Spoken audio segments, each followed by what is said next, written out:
नमस्कार, आप देख रहे हैं क्राइम 24 आवर्स न्यूज और मैं हूं आपके साथ पूनम जैन। शुरुआत करते हैं आज की मुख्य खबरों के साथ।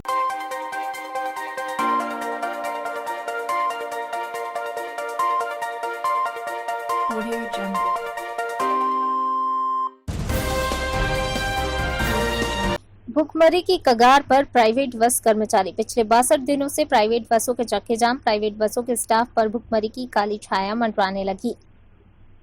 कोरोना वायरस से फैली महामारी से जहां समूचे देश में लॉकडाउन कर दिया गया है और लोगों से अपील की जा रही कि वे अपने घरों में ही रहें, सुरक्षित रहें और बहुत ही जरूरी काम होने पर ही बाहर निकलें। अब इस समय सरकार ने मजदूरों को उनकी गृह जनपदों की ओर पहुंचाने के लिए उत्तर प्रदेश परिवहन निगम की बसों की व्यवस्था की है और निःशुल्क सेवा के तहत उन्हें भेजा जा रहा है। लेकिन पिछले 62 दिनों से प्राइवेट बसों के चक्के जाम है। बस मालिकों ने बसों को बस स्टैंड में खड़ा कर दिया है। अब जनपद में प्राइवेट करीब 150 बसों के लगभग 450 स्टाफ पर भुखमरी की काली छाया मंडराने लगी है।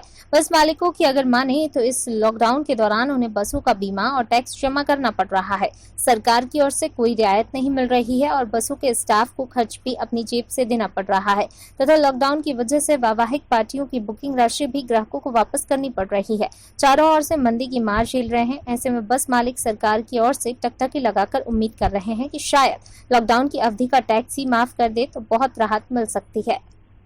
विकास साहब 13 गाड़ी खड़ी हैं, हम कहाँ से ले आए पैसे आपको?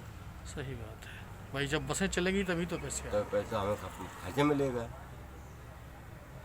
तो इसका मतलब जब से लॉकडाउन हुआ है तब से आप लोगों का परिवार जो है इस समय किस स्थिति से गुजर रहा है? बहुत बुरी तरह से गुजर रहा है साहब। जब मोहल्ले की मन नहीं रहा, वैसे जब मोहल्ले मरी हालत में है बिल्कुल।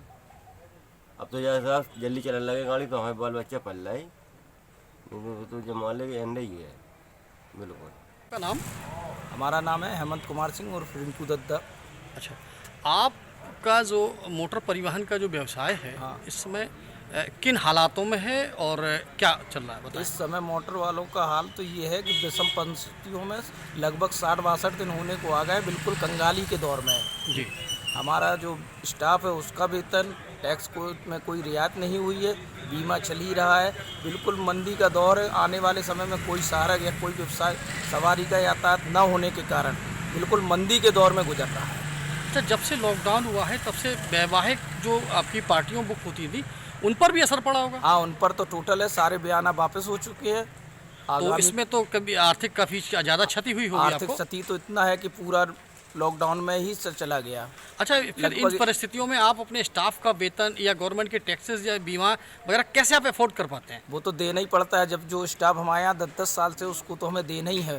बीमा ऑलरेडी चल ही रहा है, टैक्स में कोई रियायत नहीं है। मार्च का जमा 1 तारीख को हो गया था, बाकी अप्रैल मई और जून का तो होना ही है जमा। अच्छा, तो इस संबंध में सरकार से आप क्या उम्मीद लगाए रखे हैं? सरकार से हम लोग यही उम्मीद करें हैं सारे ऑपरेटर लोग किसी भी तरह टैक्स माफ़ किया जाए। अगर बीमा में कोई रियायत नहीं दे सकती तो कम से कम टैक्स तो माफ़ हो ही हमारा। फिलहाल की खबरों में बस इतना ही। मुझे दीजिए इजाजत। लगातार खबरों के लिए बने रहिए हमारे साथ। नमस्कार।